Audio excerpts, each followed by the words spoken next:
Hello, everyone, and welcome back to the Hello Velocity podcast, where we help corporate women level up without burning out. I'm your host, Brittany Canaski, leadership coach and trainer here at Hello Velocity. And today we're joined by Cohoon to talk about the stress of being a working mom. So Caitlin is a leadership and communication coach who helps ambitious women take on greater responsibility without losing themselves in the process. Wow, we all need that.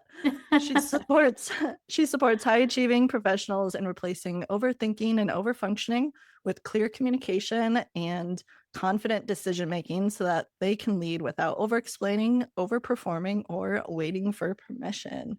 Wow, I love this intro, and thank you for joining us today, Caitlin. Yeah, thank you so much for having me, Brittany. I'm excited to be here. Yes, I know we've been connected for probably a few years now, and we're doing similar work with women in leadership and these specific topics, confident decision making, communication. And I love that we've had this cool partnership where we can just, learn from each other. We're kind of brainstorming back and forth of what we're offering people or how we're helping people. And yeah, it's been a really powerful, connection and partnership that we've had. I know, I always love our time. When we even just chatted about the podcast and ran this by me, I feel like we had a couple other ideas and just bouncing ideas off of each other, and it's nice to have community. Definitely, especially community of women. I think we Yeah, all as women usually need more of that. So I sure. appreciate your friendship and partnership, and congrats on your new baby. How old is she Thank now? you. She just turned 6 months. Wow. Okay. So you're Yeah. still probably in the thick of it. It sounds like 6 months in. Yeah, it's flown by. The moments sometimes seem really slow.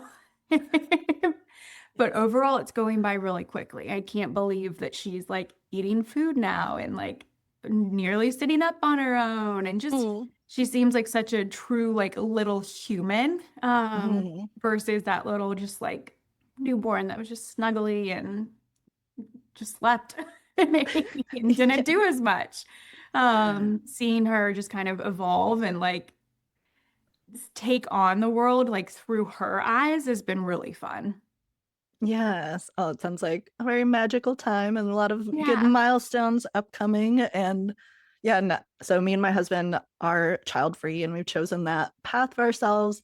But I know most of my clients have kids and are working moms. So I thought this would be a great time to have you on the Yeah. podcast while you're in the thick of it. And again, thank Yeah. you for being willing to be on and interviewed while you're in the thick of it. And yeah, and before we kind of get into that, I'd love to hear more about like how you got into your line of work in coaching. Yeah, absolutely. So I started my career in financial services, actually in my family business, and really was able to see leadership from every angle. Mm. I was typically the youngest person in the room, and I was typically, one of the few females in the room, and had to work through a lot of the same issues that I now help my clients with. And so I was very fortunate that I actually did work with a coach early on in my career who really helped me kind of learn quickly in a sense, and helped me face a lot of the challenges head on that I was experiencing, and just allowed me to not feel like I was stuck in them. There are definitely seasons where I was stuck. Mhm. However, that kind of guidance and support just really expedited, I feel like, my learning, my self-awareness, and my leadership journey. And so when I was at an inflection point of, I don't think I want to be in financial services in this capacity forever, it was actually my coach that kind of suggested, hey, have you thought about coaching? I think, some of your skills would really lend well. And that Mm. was the pivotal moment where, I went through an accredited program, worked for a coaching company, and have since, found my passion of not necessarily just wanting to help everyone and everything, but really focus down on, the people that I have the most success helping and enjoy helping. And now I'm doing so, as a business owner. So it's been quite the journey. Yes, love to hear that. And it does, I love how your story just sounds very similar to my story of how I got into coaching and being in the professional world for a bit and just like, nope, this is not it. And working with a coach and helping you through Yeah, that process. And yeah, there's a lot of leadership learnings I know we both had firsthand. And for then sure. it's so rewarding now that we get to, kind of turn around and then pay it forward and continue to help other Yeah, leaders. And like, I always say too, like, I wish we all learned these skills, in middle school, high school. I think yeah, the world would be a better place, corporate America would be a better place, and we would all be better off, honestly. Like communication skills, I think number one, we'd just be yeah. communicating a lot better and easier. Hmm. But yeah, unfortunately, that's not the case. Yeah. Yes. It's So tough lessons to learn. right. Yeah. So being a new mom and a leadership coach, I'm sure you've had Yeah. a lot of leadership learnings during this transition in this last year or so too. Oh yeah. I'd love to hear more about your experience and, from navigating maternity leave, coming back to work. Where did stress and overwhelm come in for you? Because that is our theme for this season, stress, Yeah, overwhelm. And I'm sure, and I know working moms probably have the most burnout and overwhelm from all the people I've talked with and even some studies I've seen too. So how did that yeah, come up for you along this transition? for sure. And so you're spot on. I mean, stress, overwhelm, it's no stranger to any of us, and especially I think new moms, we're dealing with so much change and so much uncertainty and so many decisions. Um, Mm, And for me, I mean, being a business owner, didn't necessarily have, your traditional maternity leave. And so I did go back to work pretty quickly. Um, and I think some of the stress that that personally brought me was really around kind of the ambiguity of mm, like, am now this human is fully dependent on me and they mm, are completely unpredictable. And having to totally release, the control of I'm not in control anymore. That was definitely a big shift for me. And I would say one of the more recent learnings that I've had is, the I say a recent learning, it's been there the entire time. The of light course. bulb went off for me. Mm, Was really just around my own expectations for myself. mm, And one of the things that I really realized is the difference of expectations of what I hold myself to and what I hold others to. And no surprise, the expectations I was holding for myself, I was failing to meet them because I wasn't really clear on what they were. And then I would say the other area that stress and burnout just kind of popped up, and this kind of goes back to, maybe going back to work, but and other responsibilities, there's a ton of responsibility now, but is just the feeling of being spread thin mm, and feeling like I can't drop a ball and there's just so much more on my plate. I hear so many new moms say, like, I thought I was busy before I had a child. And mm, what a joke that was. Like, what was I doing? Because now, there's just so much more on our plate. And that feeling of being mm. in and how do I show up is a really big challenge. Wow. Yeah, something you mentioned came up actually with a client just in the last week or two is this idea of expectations for yourself versus other people. Yeah, And I found a lot of times too for my clients, it's like our expectations for ourselves are like up here, like so high, and we sure. never reach them. Like you said, it's like you're constantly like disappointed because you either don't know them or you're just Yeah, never meeting them because we're just so like overly ambitious and think yeah, in an ideal realistic world or an idealistic world sure, we could do all these sure. things and commit to all of these other people and things at work. But yeah, for other people, the expectations are more reasonable down here and more Yeah. realistic. It's like, oh, we're honestly setting ourselves up for failure, I think, a lot of the times with this. For sure. And I think that's one of the hard things that I see in my clients, being new moms. A lot of them, again, are very ambitious. And Mm, so you're moving into a new season of another full-time job of leadership. and you have so much more on your plate. And you typically are operating at the same standards that you did before. Mm-hmm. Whereas you've, Wow. completely changed, everything in your life has changed. And we just forget that our expectations and our standards need to change with it. Yeah, yeah, that's a great point too, is I'm sure a lot of new moms, especially, it's like you go back to work, or if you go back to work and when it's like your expectations are still up here, Yeah. but your capacity is probably, again, way down here, thinking about all the other things that you're now responsible for, all these other, Hmm. even, I love that you mentioned like these decisions, like the number of decisions you're making can be such a draining thing. And I never knew Yeah. that was a thing until recently of our brain can only make so many decisions in a day. And sometimes we hit that early in Yeah. the day and then we're just Yeah. like, I cannot make another decision today.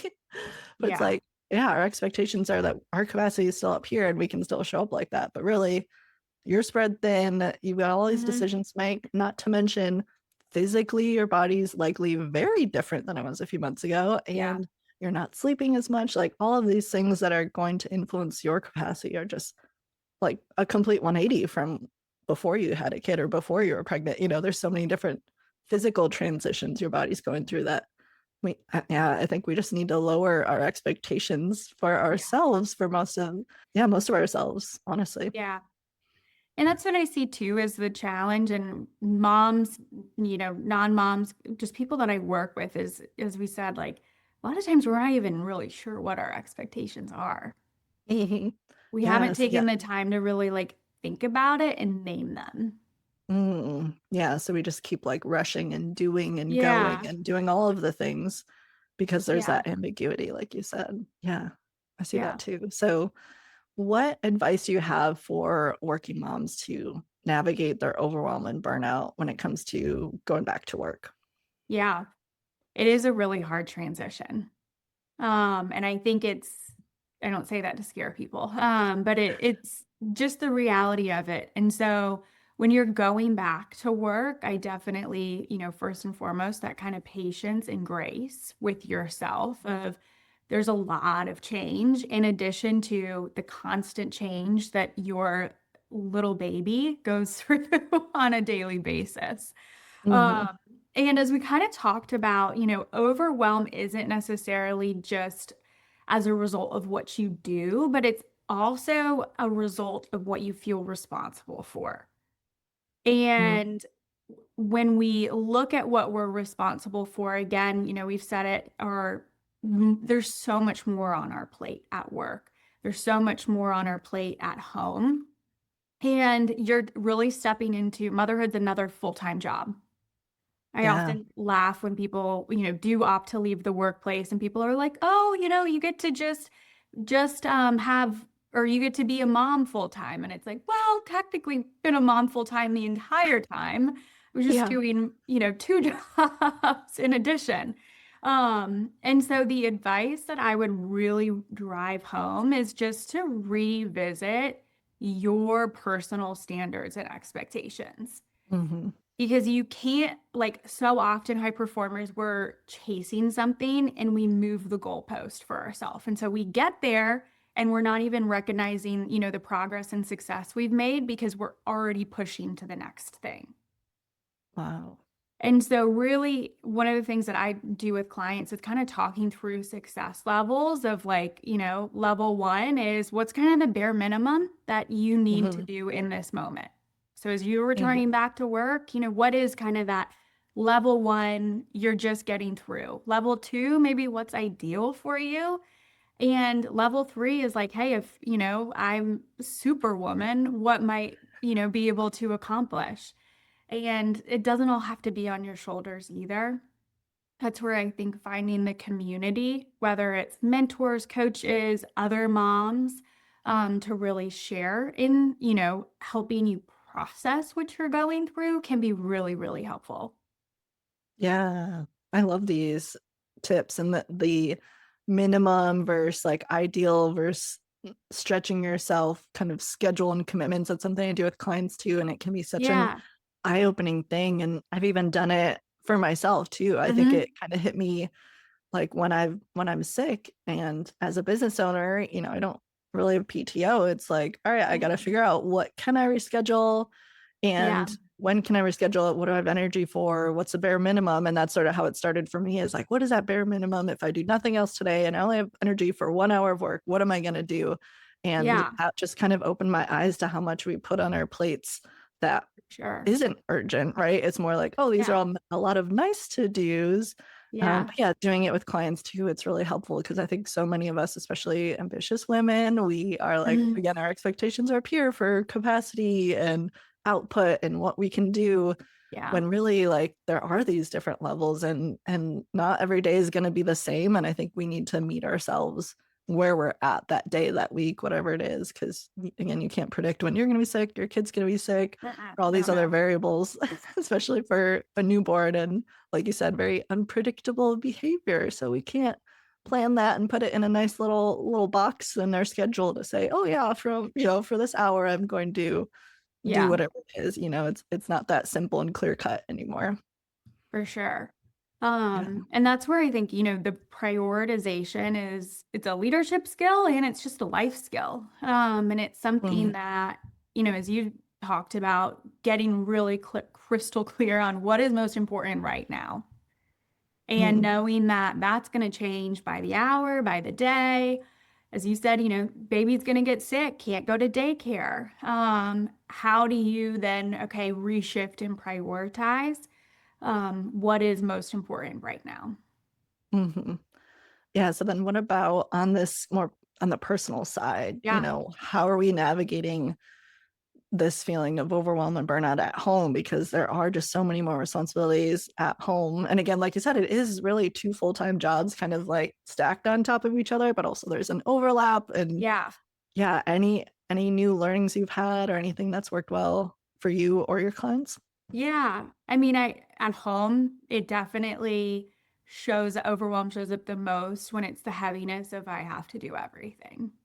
Mm, And how true is that? Sometimes it's really true. Sometimes you don't have family or, a ton of support who you can call on and say, "Hey, please just come be with this baby for an hour so I can, feel productive and fold the laundry or come fold the laundry." But I think it's, really realizing that as we've said, each season of life you're going to have different capacity. mm, And you 100% can't do it all at this point in time. And I feel like it's been such a trend lately of like people on Instagram being like, "Oh, I don't do it all anymore. Here's all the people I have help me." mm, And nobody is really necessarily, the single person carrying all the weight. And so learning how to ask for help and learning like, what is it that you even want help with? And that kind of is that yeah. prioritization too of like, what are the things that you do really enjoy doing versus, what would you rather have somebody maybe be able to help you out with? And then I would also say just kind of that slowing down. And Mm, one thing that my husband and I did at the beginning of the year is something that I do with clients is kind of map out, okay, what do we really want this year to look like? And really being intentional of like, hey, here are the things that we personally want. Here are maybe some of those like family commitments and obligations. And then starting to back into, okay, you know, how are we making sure we're holding each other accountable to this structure? How are we making sure that you get to go out one night a month with your friends and my friends and mm, creating that space where we can recharge and step away? It's only going to fill up, our cup and help us show up better. And it's again just being really intentional. It's also helped us feel a lot better about saying no to stuff. And yeah. so that's like we got asked to go on a trip and I was like, I have zero guilt being like, this doesn't fit. This is not something that we want to be spending. Not that we don't want to hang out with the people. But it's like we have a lot of other really exciting things that we are Mm, prioritizing, and I would rather put my time and my energy there. yeah. Yeah. These are great tips. And what I keep hearing from this too is there's such an overlap in the skills that you need personally with the skills you need as a leader. We kind of mentioned that too. Like it's a lot of these are leadership skills, but they're also just life skills and skills to just be more intentional, to be more proactive.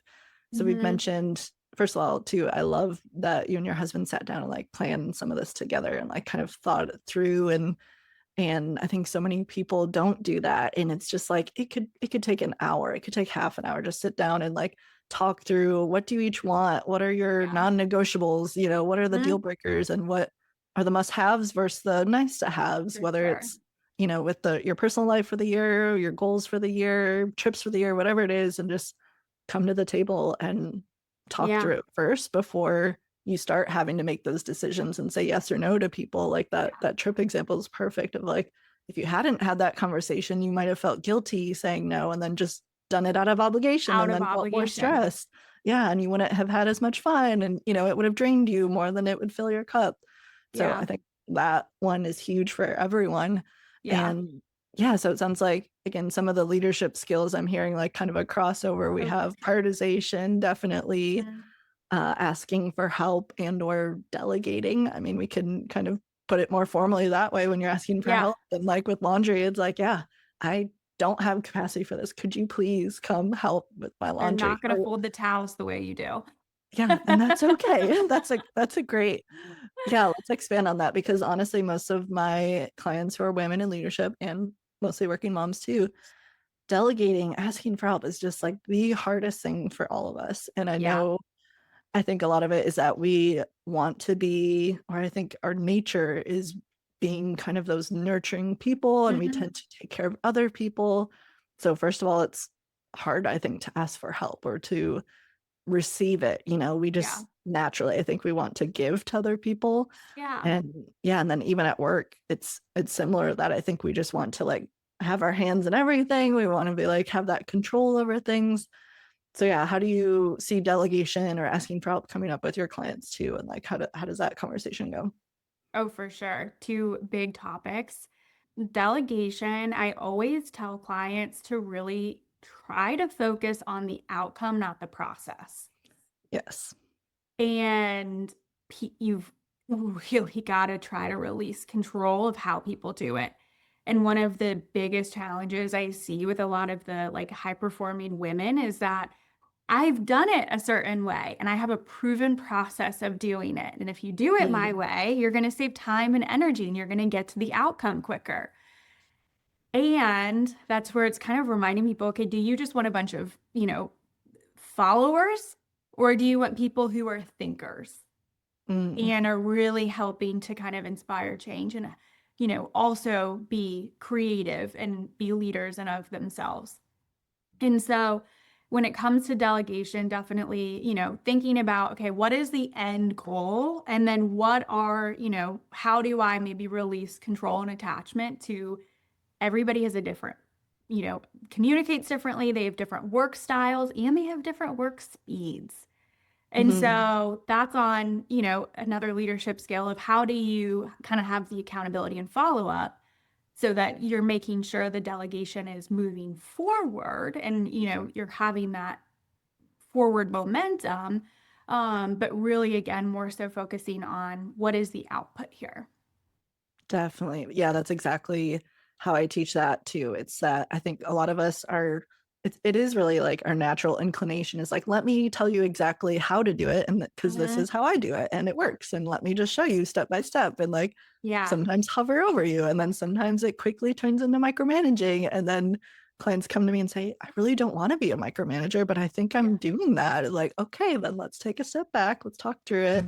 And yeah, and then even on the personal side, you mentioned the folding the towels. That's such a great, even just like on a mini scale, looking at it like that, it's like, yeah, if you ask someone to fold the towels, you're focused on the outcome of like, hey, I would love the towels to be folded and put away in this closet. That's it. Yep. However you fold them, however you do it, whatever order you do it, whatever, the timing, all of that doesn't matter. You don't need to watch them. You don't, it doesn't need to be Yeah. You've perfect got to or let them go and do it. yes. I don't know where Yes. anything in my kitchen is right now for months, at And least you're six like, you know months. what? As Yeah. long as they're Anytime I go to there. look for something, I'm like, don't know where this could be. There's a Yeah. bowl that my husband and I, because we had some his parents in town and they were putting away stuff, which was so helpful. Mhm. And I was like, I haven't seen that bowl in a while. And he was like, I have, and it's like our kitchen isn't massive, but like, I'm like, I Yeah. don't know where it could have gone. Yes, love it. Uh, But yeah, thinking about how still that's probably less energy and still more helpful than if you were to have to stand there and point to like every single dish and where it would go, right? Like that yeah, would be like the micromanaging aspect of it. Like that's just as draining as you doing it yourself. So it's yeah, it's almost better to be like, you know what, I'm okay looking for it as long as yeah. it's in a house somewhere, like or as Yeah. long as Or if it's not, I'll buy a new one, I guess. yeah, in theory, it's still in this kitchen. I Yeah, just need to find it. yeah, And yeah, it's like letting go of that control, like you said, like the yeah, release the process and trust and be aligned on the outcome. I love that. yeah. Yes. And that's where I think too, I actually had a client say this the other day. We were talking about like her leadership, and she was like, I realized I'm taking this really seriously. Mhm. And, I think yes, there are certain things, especially, when it's a baby, that you want to take very seriously. And, there's some things that if the baby is fed and loved, like, what are the things that maybe aren't as like, I'm gonna really white knuckle my way through this? Mhm. Yeah. Yeah. So, and we've talked about again the delegation, Yeah. prioritization, asking for help. Any other skills or like leadership skills that you see kind of overlapping between work and home for working moms? Yeah, there's again a ton. And I really kind of like the philosophy that I teach my clients is embodied leadership, because I don't Mhm. necessarily think that works like, or leadership isn't something that you just do at work. You're Definitely. leading in all areas of your life. And I think, both leadership and motherhood will expose the areas that you really need to work on yourself even more. Mm. And so when it comes to like some of those skills that bleed into both areas, we kind of talked about it, like the adaptability. You're in a Oh, yeah. constant state of change. Daylight savings was not too long ago. That's a schedule change. You're having to lead through uncertainty. And it's something that you have to do often, when you're in a leadership role. Maybe you're getting some information from the top about changes that are happening, but you don't have the whole picture.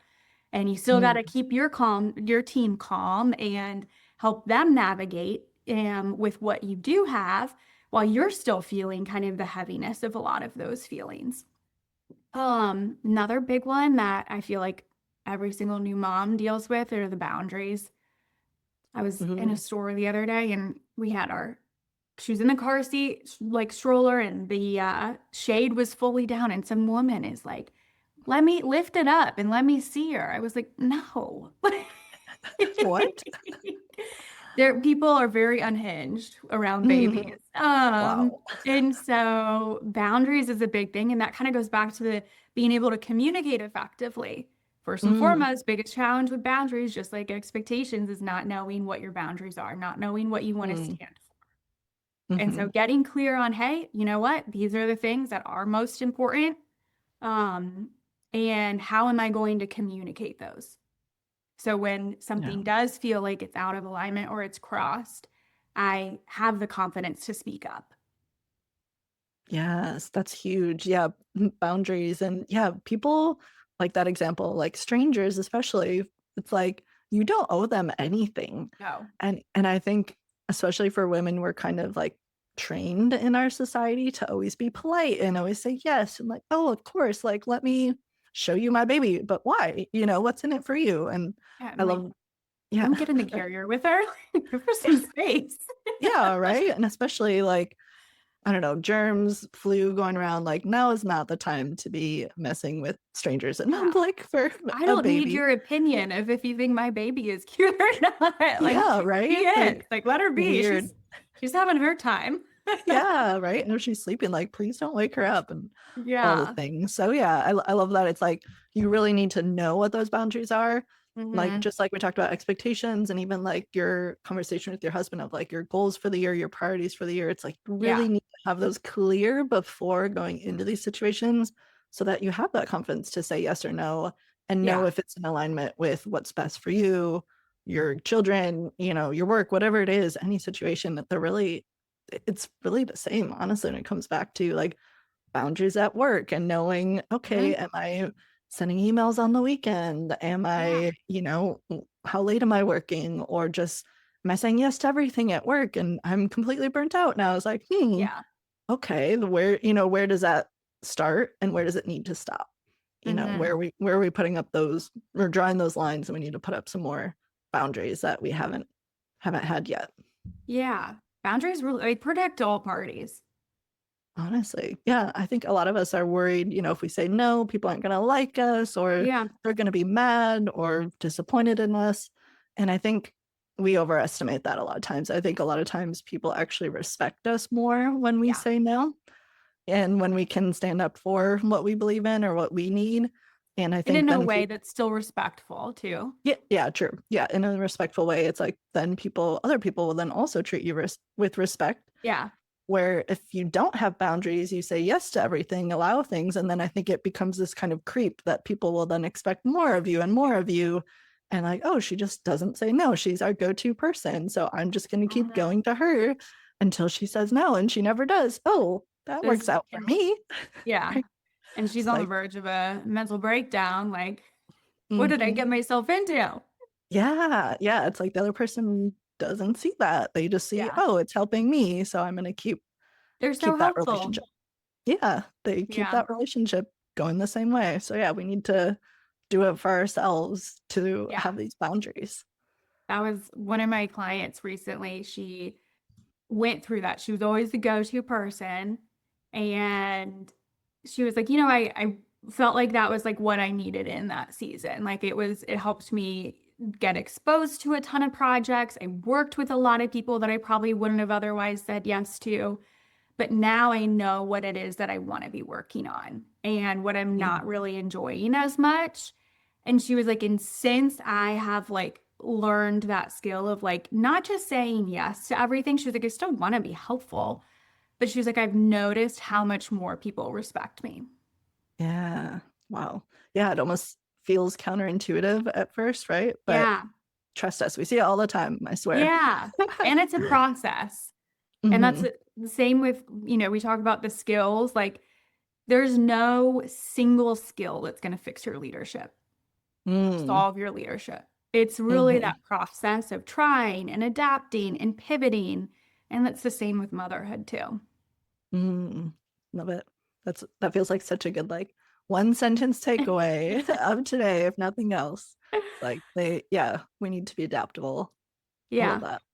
Yeah. Okay, so one more key area I want to talk about today is I've heard from friends, peers, clients that there really is this identity shift that Mhm. happens when you become a mom. And I've seen it with so many of my close friends too and relatives. So, how do you see this usually going for women and how has it gone for you? Yeah, definitely an identity shift. Like I said, you don't necessarily like it's not just one job, like you have two jobs now. Sometimes three, like you have a lot of hats that you're wearing. And I would say for me personally, how this has shown up, I was very aware of it going into, during my pregnancy and, started asking around of like, how do you manage this? How do you not lose yourself? And one of the advice that I was given early on was you need to make sure that you do have things that you enjoy. You need to keep your own hobbies. A lot of people who feel like they kind of lose their self in motherhood is because that becomes their one and only identity. Mm. Um, and so again, it's kind of that reminder of you do wear a lot of hats. You have a lot of aspects of your life. And again, if you're not necessarily being able to delegate or release attachment or and manage some of those things, and it's really easy to make it be consumed by you. And from the work standpoint, I would say that motherhood hasn't necessarily taken away my ambition, but it has really forced me to redefine it. Mm. And I have always, I've worked for myself for a couple of years now. I love to work. That's something that has been true, when I was working for a company and, now. And so it has really forced me to think outside of the box of how do I work? how do I want to work? How do I want my life to look? And it can be overwhelming. And that's where I think, going through the identity shift piece, having some community, and whether it's, mentors who have also, gone through the transition, or other new moms, is really helpful. But just how I've personally approached it is trying to have fun with it. This is Mm. almost like a chance to reinvent myself in some way. Of, who do I want to be in this season of being a mom? I know that not a lot of people think of it in that way because it is really heavy, and there's a lot of wanting to go back, of like, oh, I want Mm. my body back, I want my life back, I want my freedom back. But I think there's a leadership saying of like, burn the ships. And when Mm. you commit to something, you're all in. And that's kind of the same with this. It's like, burn the ships. There's no truly going back. There's things that you can start to recreate to make yourself feel more like the aspects that you want in your life. And so maybe it is, wanting to have free time, or maybe it is having a creative outlet or relationships, but figuring out what those are and just using it as a chance to say, okay, what do I really want my life to look like now? Because it is going to look different. Yeah. Yeah. I think that's what I've heard from so many people, or seen a lot too, is that people expect it to just be the same. Oh, I just now have a cute baby on my hip and I'm going to Tote still do around, yeah. all the same things I did before. And I'm going to have the same energy and, the same ambitions and the same blah, blah, blah, all the things. And yeah, that's just not realistic, I think, for what, 99% of people, I would say. Yeah. So I love this. It's like actually pausing again, being intentional, think about what you want and not just falling into some sort of habits or patterns, whether they Yeah. were your habits patterns before or just what you think you should be doing as a new mom. I'm sure there's a lot of that, of what does it mean to be a quote unquote good mom or great mom? And Yeah. like, again, those bars we put for ourselves way up here, those expectations, like I'm going to make homemade baby food. I'm going to, do all of the things. I don't know, that that just popped in my head. I feel Like, that. One of my friends gifted us like a homemade, like gourmet baby food maker. And I was like, yeah, still in the box. It's still in the box. yeah. Yeah, it's And like she's for doing again for okay. yeah, again for some people it can work and it can be part of their, this is who I want to be and what I want to Yeah. do, what I have capacity for, and that's great. And I think for most people that would be unrealistic to have that expectation. So it's like, yeah, pause, think what you need, check in with Yeah. yourself, with your partner, whoever else is your support. And yeah, what do you need in this season? And know it's going to change again in what, 6 months, and then another Oh, yeah. 6 months, another 3 months. It's going to be probably pretty fluid. So again, we need Mhm. to be adaptable.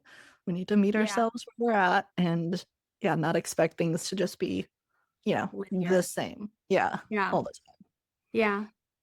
Definitely a season that requires you to slow down. And it's funny, my assistant actually, I met with her earlier this week, and she was like, there was something that I was supposed to do. And I was like, I'm working on it, but it's not done like I thought it was going to be. And she was like, yeah, we were chatting. She was like, this has really helped you slow down a little bit. And time. I laughed and I was like, helped is an interesting word. I think it forced me to. There are days I don't want to slow down, Mhm. but it has. And I mean, just as you said, whether you have a baby or not, there's seasons that will require you to do that. You have been Mhm. sick, and it just priorities shift. And so knowing, what your bandwidth is and how you want to show up at your best, and it's going to change. Mhm. Yeah, and I know it feels again so counterintuitive to say, oh, when things are busiest and feel like they're out Yeah. of control, you need to slow down, because I think our knee-jerk reaction is always like, hurry up, do more, I Yeah. gotta keep up. It's like that honestly Pressure. never works. That No. never works. We need to slow down first and foremost. Yeah. It's a season that requires softness, not Mhm. pressure. Yeah, I love that. And even just thinking about a newborn, like they probably want softness, right? They don't want rigidity and structure and pressure and hurriedness. They just want to like cuddle with you. They just want to be Yeah. fed and snuggles and taken care of and loved, and like that is a fun season in itself, right? Lean into the love, lean into the grace and the softness as much as you can. I know it's not all Yeah. soft and pretty and baby snuggles, but as much as you can. Yeah. There's As when the second you try to move quickly and do something in haste and get out the door or whatever it is, there's going to be a blowout. So just slow down. You're going to be late. At Always least early on. Yes, right. You'll learn the Well, time management piece a little bit better. yes. But Oh my gosh. Our other one-liner takeaway, always expect a blowout. when you least expect it, when you Yeah, least when are you prepared for it. Yep. Just guarantee Um, it's gonna happen. yeah, exactly. Oh my gosh. Well, thank you so much for joining us today, Caitlin. This was Yeah. super fun. I know, again, anytime we get to chat about our work, our clients, what we're talking about, I know we could just talk all day Yeah. and we really get to like nerd out about it. So it's always fun chatting with you. Sure. And yeah, how can listeners get in touch with you or anything that you want to share with them? Yeah, absolutely. Well, most active right now, one of the things that I've actually said a little bit no to is social media, which Yay. is not good as a business owner, but I'm most It's all active good. on LinkedIn. And so definitely connect with me there. And if you did listen to today's episode, obviously you made it to this point, connect with me on LinkedIn and send me a note of anything that really stood out to you. And I think in the show notes, we'll put just the email if you wanted to join. I typically do kind of a leadership lesson every month. And so there's a newsletter that you can join if that's something that you feel like would be beneficial to where you are right now. But I'm so grateful that you had me on today, Brittany. Yes, of course. I was just gonna plug your monthly mini training as well, because I Oh, always see yeah. that come up on LinkedIn. It's such a great way to do some quick learnings for people and for them to, see you in action and get to learn even more. So Yes. Thank you for definitely, that reminder. Yes, we yes. do master classes. We scaled back. There's going to be 6 this year. So, Okay. if you see them pop up there, you'll see them on LinkedIn, and then the invites go out to the email list as well. Love it. So if you're in either of those places, you will get first dibs on an invitation for those. Love it. See, we're softening, we're slowing down this year, Yep. and you can still show up. You can still show up as leader, as a business owner, and you're still doing the things and showing up for your clients. So love Yeah. to see it. Yeah. And yes, and thank you to our listeners for joining today. If you enjoyed today's episode, please like or subscribe on the platform you're listening on. It really helps new people find the podcast and in turn find the support that they're looking for as well. That's it for today. We'll see you in the next episode.